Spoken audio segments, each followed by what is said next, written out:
PN colony, కుమ్మరి వీధి, గట్టు, రెడ్డికి వీధి ఏరియా మొత్తం ఈ వార్డు పరిధిలో ఈరోజు బాబు సూపర్ 6 ఇంటింటికి ప్రచార కార్యక్రమం ఎన్డీఏ కూటమి ద్వారా ఈ కార్యక్రమం చేపట్టడం జరిగింది.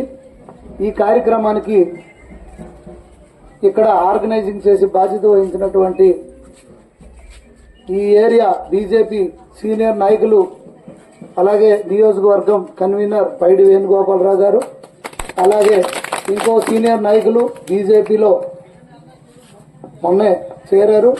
రాజకీయంగా ఆయనకి ఇక్కడ అంతా అనుభవం ఉంది. సేవ తత్పరులైనటువంటి పైడి రాజారావు గారికి, అలాగే తెలుగుదేశం పార్టీ వాణిజ్య విభాగం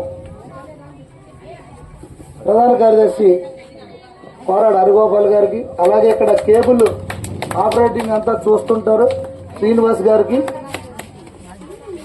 పుర్రి మధు గారికి, మా కృష్ణపేట ఎక్స్ఎంపీటీసీ చల్లవాసు గారికి, అందవరపు శ్రీని గారికి, ప్రసాద్ గారికి, రమణ గారికి, రాహుల్ గాంధీ గారికి, నాగేంద్ర యాదవ్ గారికి, విజయ్ కుమార్ గారికి, కమల్నాథ్ గారికి, గురుబెల్లి కమల్ గారికి, నవీన్ దండపాటి గారికి, రమణ గారికి, అందరికీ పేరు పేరున నా హృదయపూర్వక ధన్యవాదాలు, నమస్కారాలు తెలియజేసుకుంటూ పేట పద్మమ్మకి,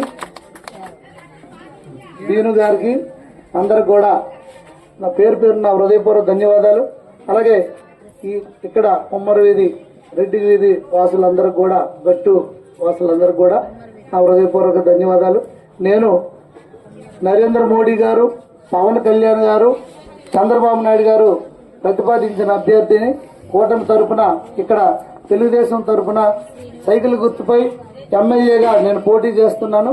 ఈ నియోజకవర్గంకి యువకుడినైన నన్ను నా మంచితనాన్ని, కష్టాన్ని గుర్తించి 40 సంవత్సరాలుగా మేము తెలుగుదేశం పార్టీకి చేస్తున్న సేవలకు గాను నాకు ఈ ఎమ్మెల్యే టికెట్ ఇవ్వడం జరిగింది. ఈ టికెట్ కూటమి మనం ఎందుకు ఏర్పాటు చేసుకున్నామంటే, రాష్ట్రం మళ్లీ బాగుపడాలంటే మన కేంద్ర ప్రభుత్వం అవసరం ఉంది. నరేంద్ర మోడీ గారు ముచ్చటగా 3వ సారి మళ్లీ ప్రధానమంత్రి అయి తీరుతున్నారు. 400 పైచీలకు ఎంపీలతో రేపు ఎన్డీఏ కూటమి కేంద్రంలో ప్రభుత్వం వస్తుంది. ఇక్కడ 160 పైచీలకు సీట్లతో చంద్రబాబు నాయుడు గారి నేతృత్వంలో, పవన్ కళ్యాణ్ గారి నేతృత్వంలో ఇక్కడ ప్రభుత్వం వస్తుంది కనుక ఎమ్మెల్యే నన్ను, అలాగే ఎంపీగా కిందరాపు రామ్మోహన్ నాయుడు గారిని అత్యధిక మెజార్టీతో మీరు ఓట్లు వేసి ఎంపీగా ఆయనకి, ఎమ్మెల్యేగా నాకు గెలిపించాలని కోరుకుంటూ, ఇక్కడ సమస్యలు ఇప్పుడు రాజారావు గారు అంతా తెలియజేశారు. డ్రైనేజ్ ప్రాబ్లం ఉంది, అలాగే రోడ్లు కూడా కొన్ని లైన్లో ఎక్స్టెన్షన్, పిఎన్ కాలనీ ఎక్స్టెన్షన్ లో రోడ్లు కూడా లేని పరిస్థితి. ఇంకా పల్లెటూరులో ఉన్నట్టున్నాం.